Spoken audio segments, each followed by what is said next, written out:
that we must adopt an idea and a concept of an identity of an Indian.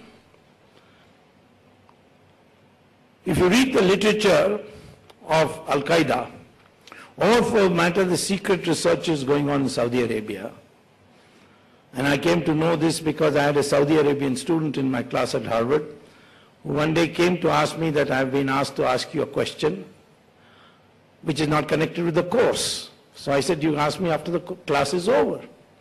So he asked me that we are studying this question, that when Islam went to Iran and it was being ruled by Zoroastrians, it was a 100% Zoroastrian country, within 15 years of the conquest of Iran, Iran was converted to 100% Islam.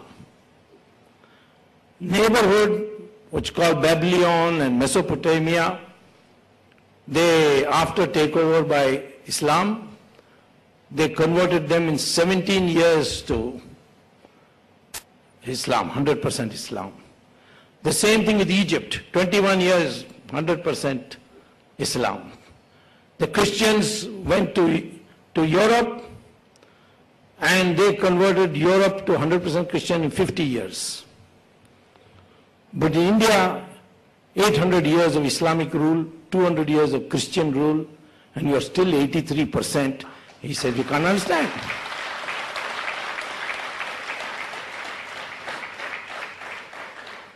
And the reason is that Indians kept, or Hindus, kept fighting. And it's not that the Muslims didn't join. In fact, Shivaji had a Muslim general there, and there were Hindus in Aurangzeb's army also. But those are exceptions. But the Hindus fought. And the most glorious empire we produced for 350 years was born in Karnataka. The Vijayanagara Empire, founded in Hampi, Hastinapur. By the way, Mandara Mishra, after he converted to Hinduism, Adi Shankara appointed him as the first Shankaracharya of Shringeri. So Shringeri Ashram began with that. And one of the successor Shringeri Acharyas, they created Vijayanagara Empire on the basis of two young Muslim boys who were reconverted to Hinduism. Hukka and Bukka or something like that. It lasted 350 years. It spread right up to Assam.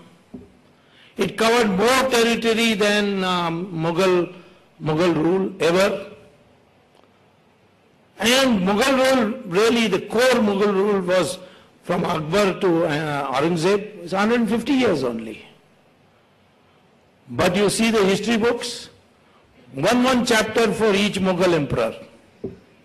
But Vijayanagara Empire, one paragraph. In South India, there was an empire called Vijayanagara Empire. North Indians even today do not know Vijayanagara Empire. So we need a new history book to tell you your identity. And they were fighting. What about Guru Gobind Singh? What about the sacrifice of Guru Tegh Bahadur? So these are the things that have to be brought into a book. Nevertheless, I am saying today to you, first of all, this is first point. Second point is this Hindu lack of self-esteem. He becomes very, very diffident. The moment you say Hindu, oh no, see, I am not communal, please don't involve me in all this. I am not saying that what I am saying how Hindus can improve himself. How does that become communal? I can understand if I am saying Hindus must kill Muslims, Hindus must make Christians as slaves. That is communal. But if I am saying there is something wrong with us, that we are not able to bond together. We come together. For example, Kumbh Mela will come together, 1 crore people will come. Government will not invite them, nobody will invite them. They'll come themselves, behave very well, there will be hardly any crime in Kumbh Mela, and then they will disperse. Because all of them have an individual relationship with God, There's no concern that 500,000 Kashmiri Pandits have been driven out from Kashmir. There's no concern that Bangladesh was 32% Hindu in 1947, today it is 7%. There's no concern that every day Hindu temples, ancient Hindu temples are being demolished in Kazakhstan and Guyana. We feel ourselves as individuals.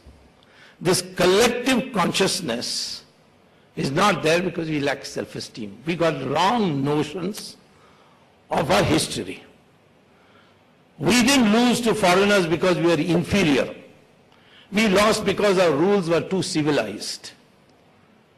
We had a first rule was no fighting till the sun rises.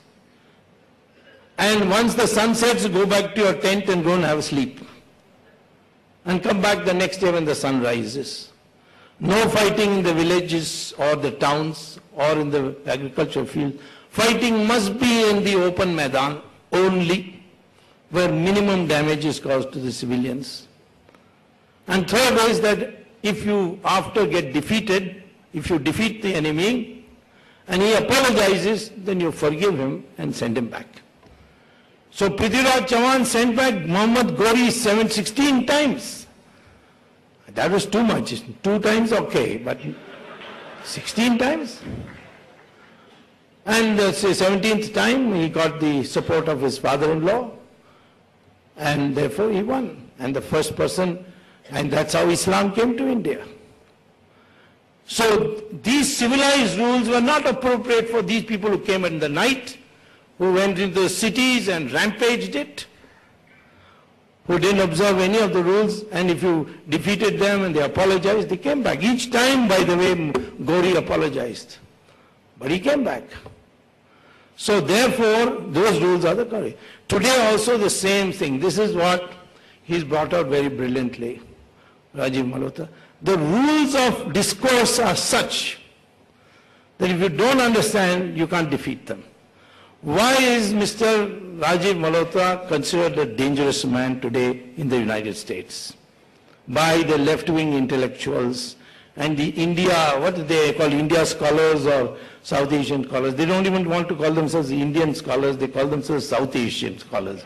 What is the history of South Asia except Indian history? So, this is because he speaks in their idiom and their articulation and defeats them. If he was a raving fanatic, then they would just say he's a fanatic and dismiss him. But he comes with all the credentials that they have, or would like to have, and he argues in the idiom which they understand. And therefore, if there's an unbiased crowd such as the students, they get confused. And that's why today I think there is a process of begun to somehow accommodate him. His books are being prescribed in the university. But I know him, he is not going to melt. He's come with a mission and we will take it forward. Caste was a wrong word, as Rajiv Malhotra has mentioned it several times. It's a Portuguese word from the word costos. We have varna and jati. Jati is connected with family and blood lineage. But varna, which is fourfold, has nothing to do with birth. Two Maharishis, Brigu and Bhardwaj, decided that for a stable society, the power should be decentralized. And Brigu said there are 4 sources of power: knowledge, weapons, wealth and land. And he said no one person should have more than one of this. So if you have knowledge, if you are specialized in knowledge, you will not have weapons, you will not have wealth, you will not have land. And he said they should be venerated. They were called Brahmins. And it was not necessary that you should be born in a Brahmin family, nor it was a disqualification. Veda Vyasa was born, his mother was a fisherwoman. He was called Maharishi, he wrote the Mahabharata. Valmiki was born of people who had been pushed out of the society. They were called untouchables in English. But his parents were Dalits, but he became a Maharishi and wrote the Ramayana. Same thing with Kalidasa. He was a hunter. He came from a family of hunters and he became the greatest poet India has produced. Vishwamitra was not a Brahmin at all. He was called the Rishi of Rishis. Even the gods bowed before him. But his parents were Kshatriyas. Ravan, as I told you, was a Brahmin. And you call him Dravida. When Ramayana describes when Ravan's body was brought to the palace and Mandodari wept over him, she said, "Oh Arya Putra." I showed this to Karunanidhi also. Now, this was the fact which has been completely forgotten. Of course, today we can't modify and reform the Varna. Jati doesn't matter. It is mostly used for families. And ultimately, it also has no blood significance. Over the years, coming years, we should have a movement to slowly identify ourselves as nothing but Hindus and leave caste completely outside. So we need, therefore, to start getting our act together, because with this media, this globalization, these opportunities, this materialism that has come into our system, corruption, we are targets. The Hindus are under siege. India's unity is under threat. We have to now build a new Indian whose identity is clear and who understands the true history of India. And then where we have a tradition, we are 100% Hindus. Parsis came, looked after them. When the British left India, they told the Parsis, we can give you reservations in Parliament like the Anglo-Indians we have given. The Parsis said, the Hindus have looked after us for thousands of years, you go, don't worry about us. The Jews were persecuted everywhere, we looked after them. The first resolution passed after the creation of Israel was, thank you India, you are the only country in the world which did not persecute the Jews. So I don't have to explain to anybody as a Hindu that I can accommodate everybody. But when it comes to nation building, let us be clear, there are forces working to break up India, and they want to see balkanization. It's not that countries haven't broken up. Soviet Union has broken up into 16 countries, Yugoslavia into 4. Indonesia is also, they had a small piece which got cut out.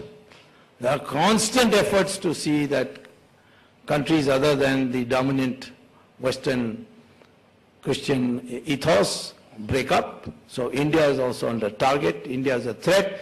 India is a bigger threat because our concepts are now being accepted by the Americans. But if we have our mind clear, then we'll not be victims. And it is towards this end, this lovely book has been written. The next book is even better. And I'm sure that when he writes the history book of India, it will be even better. Thank you.